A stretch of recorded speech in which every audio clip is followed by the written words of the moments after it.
HOU Darvish on the mound for the Rangers, making his third start of the year. And there's his first strikeout of the night as he gets Correa looking at a breaking ball. And Darvish delivers and got him swinging. 2 strikeouts in the first for Darvish. But the same thing is true with any player. 3-to-1 rate now than what he was. There's the strikeout of Springer. Castro was off and running. Darvish gets Correa swinging. Right-handers 0-2.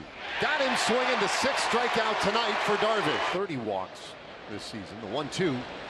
Curveball, and he got him swinging. That's kind of an example of what we're talking about, the variation in speeds on the breaking ball. That one was the slow one at 63.